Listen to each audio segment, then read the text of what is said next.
வணக்கம். முருகப்பெருமானின் அருளை பற்றி நம்ம எல்லாத்துக்குமே தெரிஞ்சிருக்கும். அந்த முருகப்பெருமானோட பக்தர்களோட உயிரை யமன் கூட முருகப்பெருமானோட அனுமதி இல்லாமல் எடுத்துகிட்டு போக முடியாது. அதுக்கு சான்றாக தான் இப்போ நான் ஒரு குட்டி கதை சொல்ல போகிறேன். வாங்க கதைக்குள்ளே போகலாம். ஒரு தடவை யமராஜன் முருகப்பெருமானின் பக்தர் ஒருவரை ஆயுட்காலம் முடிஞ்சிருச்சு அப்படின்னு கூறி உயிரை பறிக்க முற்பட்டிருக்காரு. அந்த நேரத்தில் முருகப்பெருமானை காப்பாற்றும்படி அந்த பக்தர் வேண்டிக்கிறாரு. முருகனுக்கு மிகவும் பிடித்த பக்தர் என்பதால் அவரோட வேண்டுதல் அவரை சென்று அடைஞ்ச உடனேயே முருகன் யமதர்மனிடம் வந்து தன்னோட பக்தனை பிடிக்காமல் விட்டுடுங்க, அவருடைய ஆயுட்காலத்தை நான் நீட்டிச்சு தரேன் அப்படின்னு கூறியிருக்காரு முருகப்பெருமான். அதை அந்த யமன் ஏற்றுக்கொள்ளவே இல்லை. அவர் கதை முடிந்து விட்டது, அந்த ஆன்மா இனி நான் விட்டு செல்ல மாட்டேன் அப்படின்னு சொல்லியிருக்காரு. இதை கேட்ட முருகப்பெருமானுக்கு ரொம்ப கோபம் வந்துருச்சு. அப்போ முருகன் சொல்லியிருக்காரு, யமதர்மா, அவனை நெருங்கினா அதுக்கு முன் நீ என் கூட யுத்தத்தில் வெல்லணும். அப்போனா மட்டும்தான் நீ அவனை தூக்கிட்டு போக முடியும் அப்படின்னு சொல்லியிருக்காரு. இப்போ இருவருக்கும் யுத்தம் தொடங்கியிருக்குது. வெகு நேரமாக இதை கவனிச்சிட்டு இருந்த 30 கோடி தேவர்களும் மும்மூர்த்திகளிடம் சென்று முறையிட்டிருக்காங்க.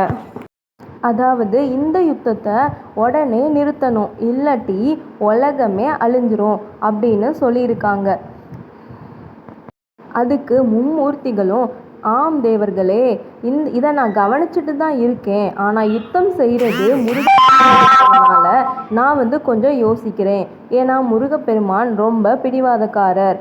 அதனால் அவர் ஒரு முடிவை செய்து விட்டால் யாராலையும் அந்த அளவுக்கு ஒரு முடிவை தான் எடுக்கக்கூடியவர்.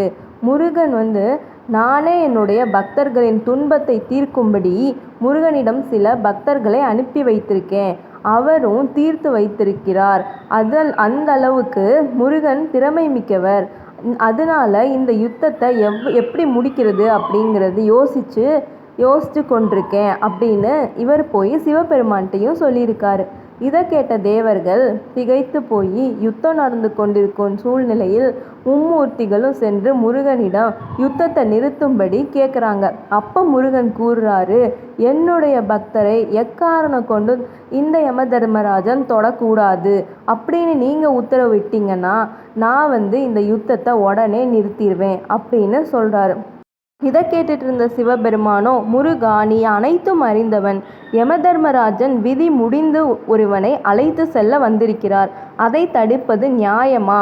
அவரோட கடமையை தானே அவர் செய்கிறாரு அப்படின்னு சிவபெருமான் கேட்க, இதை கேட்ட முருகப்பெருமானுக்கு மேலும் கோபம் அதிகரித்து, அப்படி என்றால் மார்க்கண்டேயரை யமதர்மராஜன் பிடிக்க வரும் பொழுது நீங்கள் என்ன செஞ்சீங்க?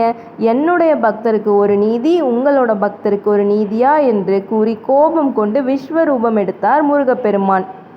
பார்த்துட்டு இருந்த மும்மூர்த்திகளும் 30 கோடி தேவர்களும் தகச்சு போய் இனி என்ன நடக்க போகுதோ அப்படின்னு முருகனோட விஸ்வரூபத்தை கண்டு ஆனந்தத்திலையும் திகைப்புலையும் இருந்தாங்க. அப்போ சிவபெருமான் சொல்கிறாரு, முருகா, கோபம் கொள்ளாதே. இது நான் நடத்திய நாடகத்தில் ஒன்று தான். உன்னோட விஸ்வரூப தரிசனத்தை காண விரும்பினோம், அதனால தான் இந்த நாடகத்தை நடத்தினேன். இதில் யமதர்மராஜன் சிக்கி கொண்டாரு, அவ்வளோதான். முருகா, உனக்கு என்ன வேண்டும் அதை நீ கூறு. இனி அமைதி அடைந்து வா பெருமான் முருகரிடம் கூறுறாரு. இதனால் இக்கணம் முதல் இனி வரும் காலங்களில் எப்போனாலும் என்னோட பக்தர் என்னையே நம்பி என்னுடைய நாமத்தை, என்னுடைய துதியை பாடிக்கொண்டிருக்கிற என்னோட பக்தர்களை யமதர்மராஜனேவா இருந்தாலும் கூட அவர்களோட உயிரை பறிப்பதுக்கு முன்னால் என்னோட அனுமதி நிச்சயம் பெற வேண்டும். இதற்கு ஒப்புக்கொண்டால் மட்டுமே நான் யுத்தத்தை நிறுத்துவேன் அப்படின்னு சொல்லிட்டாரு முருகப்பெருமான். இதை கேட்ட மும்மூர்த்திகளும் 30 தேவியரும், அப்படியே ஆகட்டும் மகனே, இயல்பான நிலைக்கு திரும்பி வா அப்படின்னு சொல்லி இயல்பான நிலைமைக்கும் முருகப்பெருமான் திரும்பிட்டார்.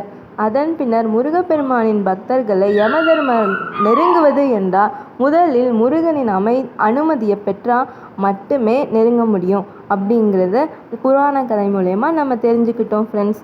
இப்போ முருகப்பெருமானை வழிபடுறதுக்கு நம்ம வந்து ஓம் முருகா அப்படிங்கிற ஒரே ஒரு வார்த்தையை ரொம்ப உள் பக்தியோடையும் அன்போடையும் நம்ம வந்து கூப்பிட்டாலே போதும். நம்ம வந்து முருகன் கண்டிப்பாக நம்மளோட துயர் துன்பம் எல்லாத்தையும் தொடச்சி சூப்பராக வந்து நம்மளை காப்பாற்றுவார். உங்களுக்கு இந்த கதை பிடிச்சிருந்துச்சுன்னா லைக் பண்ணுங்கள், சப்ஸ்கிரைப் பண்ணுங்கள். இந்த மாதிரி நிறையா ஆன்மீக கதைகளுக்கும் தகவல்களுக்கும் நம்ம சேனலை சப்ஸ்கிரைப் பண்ணி வச்சுக்கோங்க. நன்றி, வணக்கம்.